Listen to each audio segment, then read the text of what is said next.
அனைவருக்கும் இனிய காலை வணக்கம். நாம் இன்றைக்கு இலக்கணம் கற்கண்டில் என்ன பார்க்க போகிறோம் அப்படின்னு பார்த்தோம்னா, தலைப்பு மொழி முதல் இறுதி எழுத்துக்கள். மொழி அப்படின்னாவே என்னன்னு பார்த்தோம்னா சொல் அப்படின்னு சொல்லலாம், பதம் அப்படின்னு சொல்லலாம், கிளவி அப்படின்னு சொல்லலாம். இப்போ மொழி முதல் இறுதி எழுத்துக்கள் அப்படின்னா என்ன அப்படின்னு பார்த்தோம்னா, மொழி ஒரு சொல்லோட முதல்ல எந்த எழுத்தை போடணும், இறுதியில் எந்த எழுத்துக்கள் எல்லாம் போடணும் அப்படிங்கிறத நம்ம இந்த பாடத்தில் பார்க்குறோம். நம்மளுடைய தாய்மொழியான தமிழ் மொழியானதை மிகவும் நம் தமிழ் மொழியின் சொற்கள் நாம் எளிதாக ஒழிக்கும் வகையில் உருவானவை அப்படின்னு சொல்லலாம். தமிழில் இருக்கக்கூடிய சொற்கள் எல்லாமே எளிமையாக யார் வேணாலும் என்ன செய்யலாம், எளிதில் கற்றுக்கொள்ளக்கூடிய மொழி அப்படின்னு சொல்லலாம். வேற்றுமொழி சொற்களை பேசுகையில் நமக்கு தடுமாற்றம் ஏற்படுகிறது. வேறு மொழி மற்ற மொழிகளெல்லாம் நம்ம பேசணும் அப்படின்னா நமக்கு சிறிது தடுமாற்றங்கள் வரும். டக்குன்னு நம்ம தமிழ் மொழி மாதிரி நமக்கு பேசுகிறதுக்கு வராது. நம் மொழியின் சொற்களின் இயல்பையும் மரபையும் அறிந்து கொள்வது தேவையானது. நம்மளுடைய மொழியில் சொற்களினுடைய இயல்பு எப்படி இருக்குது, மரபு அப்படின்னு சொன்னால் முன்னோர்கள் ஒரு சொல்லை எப்படி பயன்படுத்தினாரோ அவ்வாறே நம்ம பயன்படுத்துறது தான் நம்ம மரபுன்னு சொல்வோம். இதெல்லாம் நம்ம தெரிஞ்சுக்கிறது அவசியமானது. சொல்லின் முதலிலும் இடையிலும் இறுதியிலும் எந்தெந்த எழுத்துக்கள் வரும் என்பதை அறிந்து கொள்வதால் மொழியை நன்கு பேசிடலாம். எந்தெந்த எழுத்துக்கள் எந்தெந்த இடத்துல தான் போடணும் அப்படிங்கிறத தெளிவாக தெரிஞ்சிட்டோம் அப்படின்னா நம்மளால் மொழியை எளிதாக பேச முடியும் அப்படின்னு சொல்லியிருக்காங்க. எழுத்துக்களை ஆய்வு செய்வோம், எழுதும் முறையில் சிறந்திடுவோம். எழுத்துக்களையெல்லாம் எந்தெந்த இடத்துல எழுதணும் அப்படிங்கிறத ஆய்வு செய்வோம். நன்றாக தவறில்லாமல் சொற்களை எழுதுறதுல நம்ம சிறந்தவர்களாக இருப்போம் அப்படின்னு சொல்லியிருக்காங்க. கீழே உள்ள சொற்களை கவனியுங்கள் அப்படின்னு சொல்லி 3 சொற்கள் கொடுத்துருக்காங்க. நன்றி நன்றி நன்றின்னு கொடுத்துருக்காங்க.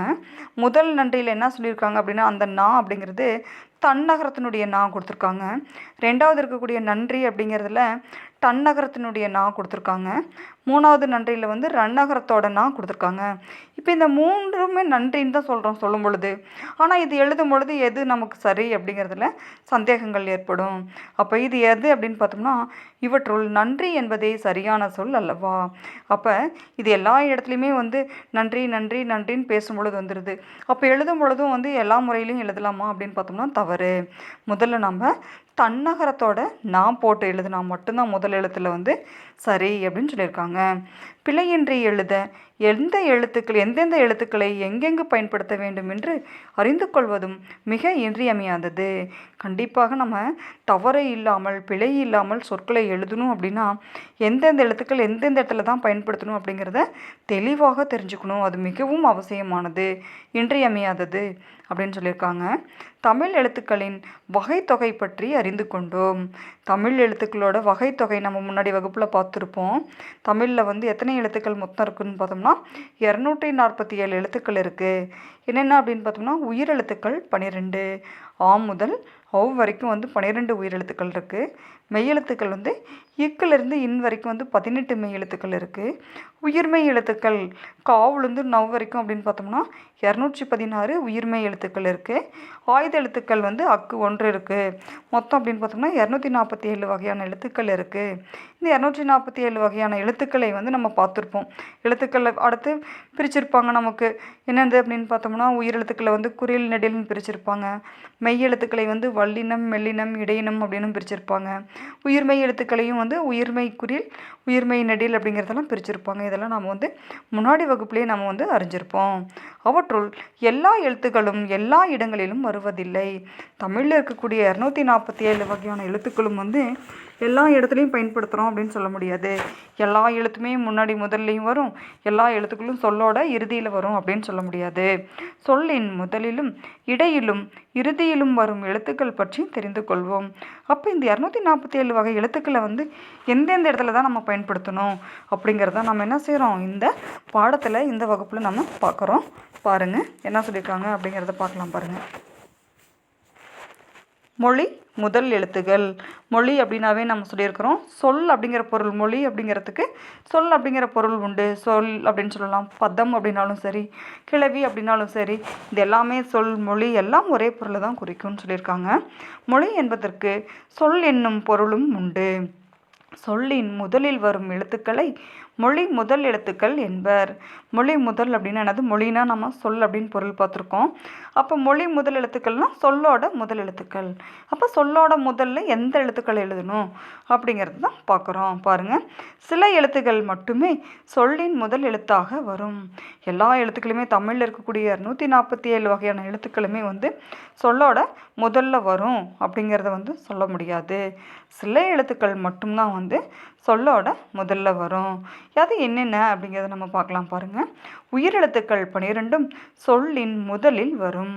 உயிரெழுத்துக்கள் பார்த்துருப்போம். 12 எழுத்துக்கள் ஆ முதல் ஔ வரைக்கும் இருக்கக்கூடிய 12 உயிரெழுத்துக்களும் கண்டிப்பாக சொல்லோட முதல்ல வரும்.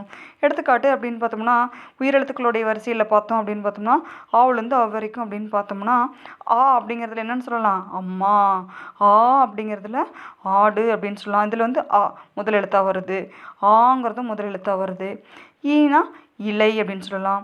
ஈங்கிற எழுத்து முதல்ல வந்திருக்கு. ஈசல், அப்போ ஈங்கிற எழுத்து என்ன செஞ்சுருக்குது? முதல்ல வந்திருக்குது. அடுத்து ஊ அப்படின்னு பார்த்தோம்னா உரல். அடுத்து ஊ அப்படின்னு பார்த்தோம்னா ஊஞ்சல். இதில் ஊ ஊ அப்படிங்கிற எழுத்துல என்ன செஞ்சுருக்குது? முதல்ல வந்திருக்குது. அடுத்தது ஏ. ஏங்கிறதுல எலி. ஏ அப்படின்னு பார்த்தோம்னா ஏனி. ஐ அப்படின்னு பார்த்தோம்னா ஐந்து. ஓ ஒட்டகம். ஓ ஓடம். ஔ ஔவையார். இது மாதிரி உயிரெழுத்துக்கள் 12 எழுத்துக்கள்லையுமே ஒவ்வொரு எழுத்துக்களும் சொல்லோட முதலில் வரும் அப்படிங்கிறத சொல்லியிருக்காங்க. அடுத்து அப்போ உயிரெழுத்துக்கள் வரும் அப்படின்னா கண்டிப்பாக உயிர்மெய் எழுத்துக்கள்லாம் வரணும்ல அப்படின்னு கேட்பீங்க. அடுத்து உயிர்மெய் எழுத்துக்களும் வரும். உயிர்மெய் எழுத்துக்களில் எல்லா உயிர்மெய் எழுத்துக்களுமே சொல்லோட முதலில் வரும் அப்படின்னு சொல்ல முடியாது. குறிப்பிட்ட வகையான எழுத்துக்கள் மட்டும்தான் சொல்லோட முதல்ல வரும்னு சொல்லியிருக்காங்க.